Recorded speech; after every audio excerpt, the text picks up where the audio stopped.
ओम नमः शिवाय। मैं आपको एक ऐसे व्यक्ति की कहानी सुनाने जा रहा हूँ जिसने भोले बाबा की कृपा से और अपनी मेहनत से अपने व्यवसाय को कैसे बढ़ाया। राजू एक छोटे से गांव का रहने वाला एक साधारण व्यक्ति था। उसकी जीवन शैली बहुत साधारण थी, लेकिन उसके दिल में एक गहरी इच्छा थी। वो अपने परिवार की आर्थिक स्थिति को सुधारना चाहता था। राजू के पिता एक कृषक थे, लेकिन खेती से मिलने वाली आमदनी इतनी कम थी कि घर का खर्च चलाना भी मुश्किल हो रहा था। राजू ने निश्चय लिया कि वह कुछ करना चाहता है, लेकिन कैसे यह उसे समझ नहीं आ रहा था। एक दिन वो अपने मित्रों के साथ मेहंदीपुर बालाजी में गया।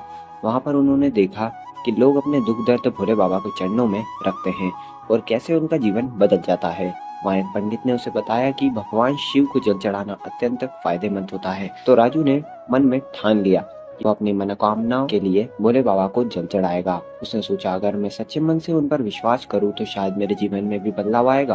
अपने पहले जल चढ़ाने के दिन राजू ने अपने लिए एक छोटी सी पूजा की। उसने स्नान किया, सफेद कपड़े पहने और अपने साथ गंगा जल की एक बोतल लेकर गया। भोले बाबा के मंदिर में वो जैसे ही पहुंचा, उसने पूरी श्रद्धा से शिवलिंग पर जल चढ़ाया और अपनी मनोकामनाओं को भोले बाबा के सामने अर्पित किया।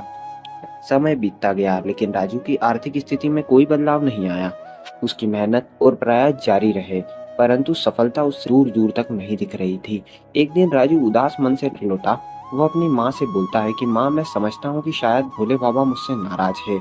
मैंने उन्हें जल चढ़ाया, लेकिन मेरे जीवन में कोई बदलाव नहीं आया। राजू की माँ ने उसे समझाया, बेटा, बाबा हमारी मनोकामनाएं सुनते हैं, लेकिन हमारे परिश्रम की भी जरूरत है। केवल पूजा करने से नहीं, बल्कि मेहनत करके ही हमें अपने लक्ष्य की ओर बढ़ना चाहिए। राजू ने माँ की बात मान ली और ठान लिया कि वह अब और मेहनत करेगा। इसी बीच राजू ने एक छोटे व्यवसाय के बारे में सोचा।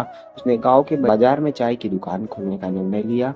शुरू में व्यवसाय में बहुत कठिनाई आई, लेकिन उसने हार नहीं मानी। वह रोज शाम को मंदिर जाकर भोले बाबा को जल चढ़ाता और प्रार्थना करता। एक दिन उसने एक समिति के बारे में सुना जो स्थानीय किसानों की फसल को सही कीमत पर बेचने में मदद कर रही है। राजू ने उस समिति से संपर्क किया और वहां काम करना शुरू किया। धीरे धीरे उसने अपने चाय की दुकान को बढ़ाया और अपने संपर्कों का फायदा उठाते हुए एक छोटे से खाद्य व्यवसाय की शुरुआत की। बाबा की कृपा से राजू का व्यवसाय दिन प्रतिदिन बढ़ने लगा। उसके पास पर्याप्त धन था कि वह अपने परिवार की जरूरतें पूरी कर सके। कुछ महीने बाद राजू की मेहनत रंग लाई। उसकी चाय की दुकान अब गांव की सबसे लोकप्रिय जगह बन गई थी।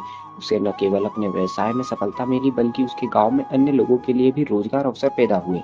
एक दिन राजू मंदिर में गया तो उसने सोचा कि अब बाबा का आभार कैसे व्यक्त करे। उसने अपने व्यापार का एक हिस्सा स्थानीय अनाथालय को दान देने का निश्चय लिया। उसने अपनी संपत्ति का एक अंश वहां की जरूरतमंद बच्चों की शिक्षा, स्वास्थ्य के लिए समर्पित किया। राजू की कहानी यह सिखाती है कि भोले बाबा को जल चढ़ाने का मतलब केवल पूजा करना नहीं है, बल्कि अपने प्रयासों से अपने जीवन को बेहतर बनाने का संकल्प लेना भी है। विश्वास, मेहनत और समर्पण के साथ राजू ने अपने जीवन की दशा बदल दी। भोले बाबा ने उसे सच्चे विश्वास और कठिनाई में रखने का संदेश दिया। ओम नमः शिवाय।